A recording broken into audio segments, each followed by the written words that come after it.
अध्यात्म विश्व विज्ञान यूट्यूब चैनल पर हमारे सभी सब्सक्राइबर्स, शेयरकर्ता, मित्र, आचार्य, गुरुजन, हमारे मार्गदर्शक और हमारी टीम के सभी तंत्रज्ञ, टेक्नीशियंस आदि को हम यहाँ इस मंच से धन्यवाद प्रेषित करते हैं कि उनकी उत्साहजनक प्रतिक्रियाओं और सहयोग की भावना से ही यह अध्यात्म विश्व विज्ञान कम समय में इतना लोकप्रिय हो सका है और दिन ब दिन लोकप्रिय होता ही जा रहा है। इसमें हमारा कोई भी योगदान नहीं है, ये सब महिमा सद्गुरु की ये निज बोधार्थ है कही। ये सद्गुरु की महिमा है जो निज बोध के लिए कही है। निज बोध का अर्थ होता है अपने स्वयं को ही बोध देने के लिए इस विद्या को बार बार मनन, चिंतन, निधिध्यासन और मंथन के द्वारा आत्मसात करने का ये प्रयत्न है। मित्रों, कुछ प्रश्न ऐसे हैं जो हमारे अध्यात्म विज्ञान के क्षेत्र से बाहर के हैं, लेकिन अध्यात्म विज्ञान भी किस लिए है? मानव कल्याण के लिए ही तो है। मानव को इस सृष्टि का सच्चा रक्षणकर्ता और पोषणकर्ता और देखभाल करता बनाने के लिए ही अध्यात्म विज्ञान सद्गुरु अनेक प्रयत्नों के द्वारा जन जन तक पहुंचाने का प्रयास करते रहते हैं। इसमें संलग्न रहते हैं बगैर किसी कामना के, बगैर किसी स्वार्थ के, केवल इसीलिए कि ये वो जानते हैं और जो जानते हैं वही बता सकते हैं, वही जानकारी दे सकते हैं। तो कहने का आशय यह है कि मानवाधिष्ठित समाज यही अध्यात्म विज्ञान का साध्य है। और ये साध्य यानी ऐसा नहीं है कि कोई किसी संप्रदाय के संस्थापक ने कह दिया और सबने मान लिया कि हाँ ठीक है। नहीं, ये इसलिए कि ये प्रत्यक्ष प्रायोगिक शास्त्र है जिसे यूनिवर्सल साइंस कहा जाता है, यूनिवर्सल फिलॉसफी, डिवाइन विजन। ये ऐसे देखने का दृष्टिकोण है जिससे सब में एक का ही दर्शन, अनुभव और जिसे कहा जाएगा कि साक्षात्कार होता है, एक ऐसी विद्या है। अब एक और मानवीय प्रश्नों का उत्तर अगर नहीं करेंगे और मानवीय प्रश्नों को अगर हल नहीं करेंगे तो सद्गुरु ये भी कहते हैं कि ज्ञान सह सकर्म सुखदाई। ज्ञान के साथ अगर कर्म नहीं है और कर्म के साथ ज्ञान नहीं है तो तुम्हें कभी सिद्धि नहीं मिल सकती। कर्म क्या है? पाँव है चलने के लिए, और ज्ञान क्या है? उजाला है, प्रकाश है देखने के लिए। देख कर चलो तभी हम मंजिल तक जा सकते हैं। तो ज्ञान, कोई भी ज्ञान हो, उसका अगर उपयोग समष्टि हित में है, कल्याण में है, तो उसका अवश्य ही विचार होना ही चाहिए। और आज जो हमारे सम्मुख प्रश्न आया है वो हमारे क्षेत्र का नहीं है, लेकिन मानवीयता के साथ, मानवता के साथ जुड़ा होने से हम इस शंका समाधान में उसका समावेश कर रहे हैं। हमारे प्रबुद्ध पाठक और आचार्यगण हमें अवश्य क्षमा करेंगे, ये हमें विश्वास है। प्रश्न है आरक्षण का। आरक्षण इस देश में है और जो आरक्षण को प्राप्त कर रहे हैं वो ये जानना नहीं चाहते कि आरक्षण क्यों दिया गया था। क्या किसी जाति विशेष में जन्म लेने से वो आरक्षण का अधिकारी हो जाता है? ऐसा नहीं होता। उस समय बहुसंख्य कुछ जातियों के, कुछ तबकों के लोग पीड़ित थे, पिछड़े थे, गरीब थे, अज्ञानी थे, गंवार थे, शोषण हो रहा था जिनका, और एकदम यानी जिसे कहा जाएगा कि उपेक्षित थे। इसलिए भाई क्या निकष लगाएं, तो यही निकष लगा दो कि निचले तबके की ये जातियां आरक्षण के लिए हम अप्रूव करते हैं, हम मान्य करते हैं कि इन्हें इस क्षेत्र में इस प्रकार का आरक्षण दिया जाए। वस्तुतः उससे क्या हुआ? परिवर्तन हुआ और कुछ लोग यानी सामान्य वर्ग के लेवल में आ गए। लेकिन अब वो केवल जाति को ही आधार मानकर आरक्षण चाहते हैं। वो ये नहीं कहते कि अब हम कलेक्टर हो गए हैं, कमिश्नर हो गए हैं, जज हो गए हैं, अब हमें आरक्षण की क्या आवश्यकता है।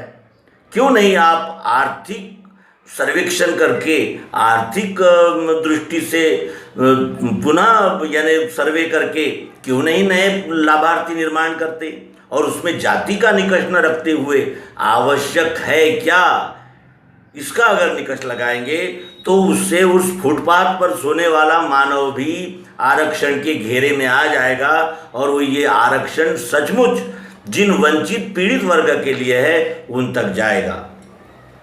बातें कठोर हो सकती है, लेकिन सत्य ही धर्म है, धर्म ही सत्य है।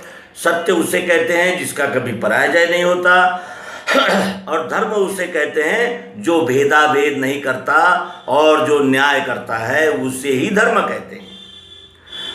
अब ये हुई सिद्धांतिक बात। वास्तविक क्या हुआ है, इस आरक्षण को जितने प्रमाण में वो वंचित जातियां प्राप्त कर रही है, उससे ज़्यादा प्रक्षोभ इस बात का है कि हम इन जातियों के न रहने से हम पर अन्याय हो रहा है, और हमारा यानी हमारे जातियों में जो विपन्न लोग हैं उन तक ये सुविधाएं नहीं जा रही है, क्योंकि वो जाति के अड़ंगे आ गए। कहने का आशय यह है कि द्वेष, कलह और एक प्रकार की यानी जिसे दो मुर्गे जब लड़ते हैं एक दाने के लिए, तब वहाँ जो लड़ाइयाँ होती है उसका दृश्य। क्या निकष होना चाहिए? क्या हम मानव नहीं हैं? इस देश का जो नागरिक है, जो इस देश को माँ मानता है, इस देश के भलाई और कल्याण के लिए वो फौज में भर्ती हुआ है, कोई भी काम करने को तैयार है, करता है, क्या उसे सुविधाओं की आवश्यकता नहीं है? क्या उसे मदद की आवश्यकता नहीं है? क्या केवल किसी जातियों, पंथों, संप्रदायों तक हम इस सरकारी मदद को रोक दें, या सरकारी मदद को एक मर्यादा डाल दें? जातियों के नाम पर सहूलियतें मिलने से अन्य जातियां भी उठ खड़ी हुई है, और अब जातियों में परस्पर वैमनस्य जो था, अब वो संघर्ष का स्वरूप लेने वाला है, क्योंकि प्रत्येक जाति चाहती है कि हमें सहूलियत मिले, मदद मिले और हम आगे बढ़े। नुकसान क्या हुआ?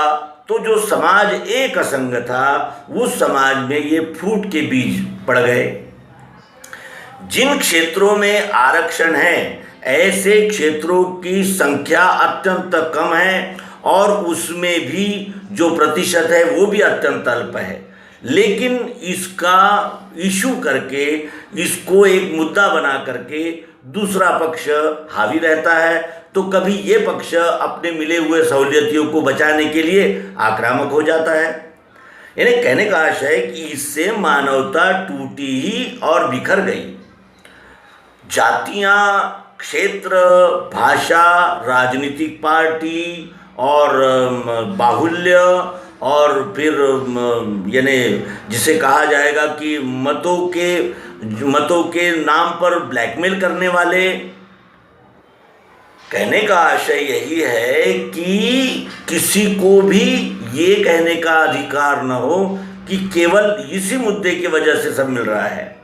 क्यों नहीं वो पारदर्शी हो जाता, और जो अमीर है वो क्यों नहीं इन सुविधाओं को छोड़कर एक आदर्श निर्माण करते।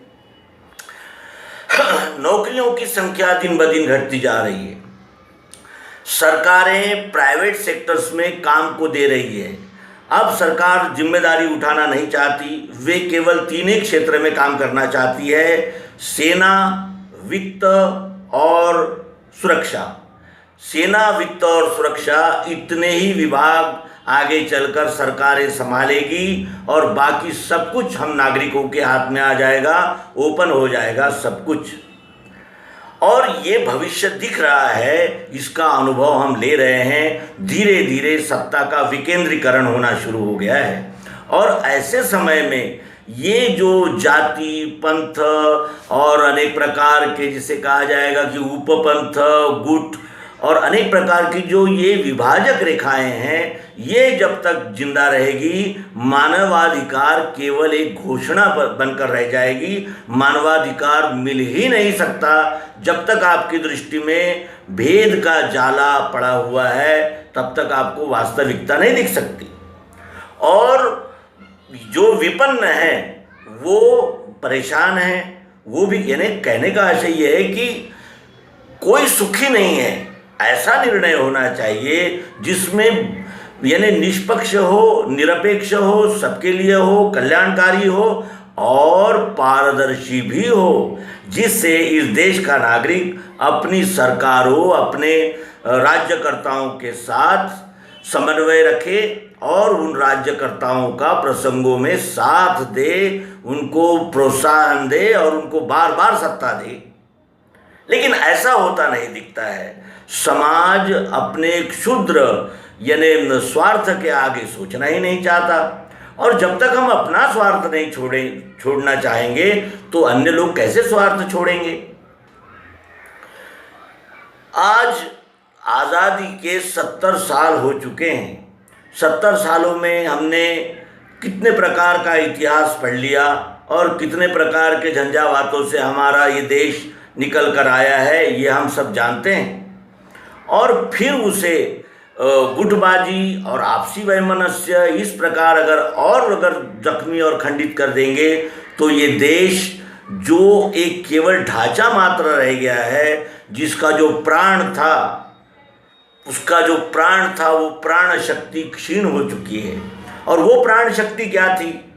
वो प्राण शक्ति थी इस देश ने जगत को, विश्व को दिया हुआ पवित्र ऐसा अध्यात्म विज्ञान, जिससे मानव अपने स्वस्वरूप को जान सके। और मानव का स्वस्वरूप क्या है?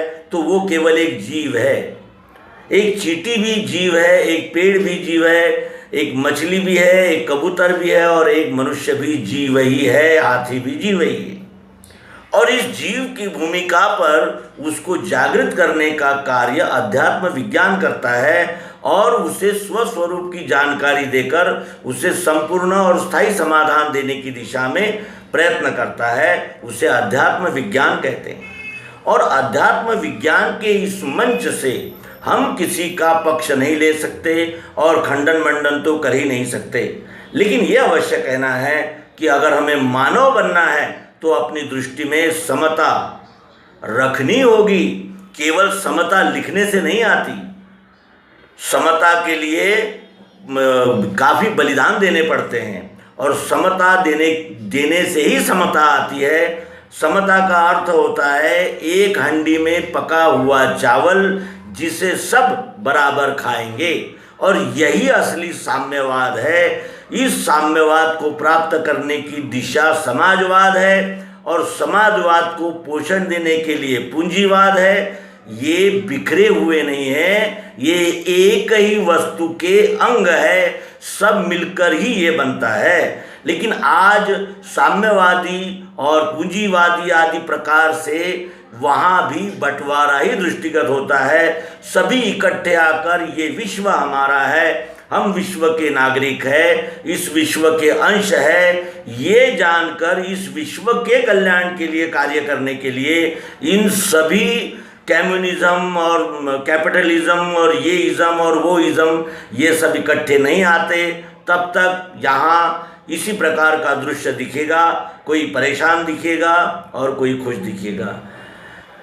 हमने गिन गिन हर तकदीर देखी, एक हंसता है 10 रोते हैं। हमने प्रभु की अजब जागीर देखी, एक हंसता है 10 रोते हैं। तू देख प्रभु ये क्या माया, तेरा भेद समझ में ना आया। हमने गिन गिन हर तकदीर देखी, एक हंसता है 10 रोते हैं। ऐसा क्यों है? ऐसा इसलिए है कि हम ग्लोबलाइजेशन ये केवल शब्द मानकर उसका प्रयोग कर रहे हैं। हम सचमुच ग्लोबल नहीं हुए हैं, और सचमुच हम ग्लोबल किसी भी अन्य विद्या, कला या अन्य प्रकार के ज्ञान से नहीं हो सकते। केवल अध्यात्म विज्ञान ही इसका एक मार्ग है जो मनुष्य को समता के धरातल पर खड़ा करे। समता का पुरस्कार कौन नहीं करता? श्रीमद् भगवद गीता कहती है समत्वम योग उच्यते। अर्जुन, जिसे समत्व प्राप्त हो गया है वो विश्व रूप से एकाकार हो गया, वो विश्व रूप ही हो गया। महात्मा भगवान गौतम बुद्ध कहते हैं कि सम रहो, यानी मध्यम मार्ग से चलो, मध्यम मार्ग से चलो यानी समत्व धारण करो। महावीर क्या कहते हैं कि आवश्यकता के अनुसार ही अपने व्यष्टि सुखों का ध्यान रखो, अन्य अगर जितने तुम इस यानी जंजाल में पड़ते जाओगे दुखी और अशांत होते जाओगे।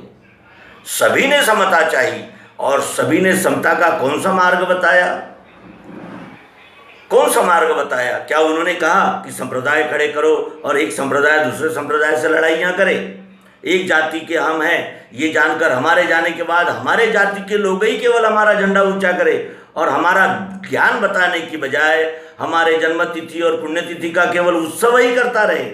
हम जो जिस ज्ञान को प्रचारित प्रसारित करने के लिए हमने अपने संपूर्ण जीवन का होम कर दिया, क्या तुम उसको भुला दोगे? क्या हम उसको भुला देंगे? कहने का आशय यह है कि मनुष्य विपरीत बुद्धि में फंस गया, और इसी को कलयुग ऐसा कहते हैं। कलयुग की व्याख्या है विपरीत बुद्धि, उल्टा चलना और अच्छे की आशा करना। जब हम कांटों के मार्ग से जाएंगे तो हमें फूल के दर्शन कैसे होंगे, ये भी हमारे समझ में नहीं आता है मित्रों। तो कहने का आशय, अध्यात्म विश्व विज्ञान यूट्यूब चैनल हमारे सभी मित्रों को जाहिर आह्वान करता है कि वे हमारे अध्यात्म विश्व विज्ञान हिंदी और अध्यात्म विज्ञान मराठी इन चैनलों पर आएँ, सब्सक्राइब करें और सर्वांग योग दिव्य दृष्टि का अभ्यास करके वो भी स्थायी समाधान के भागी बने। इतना कहते हुए इस अंक को विराम देंगे। जब सच कहने का समय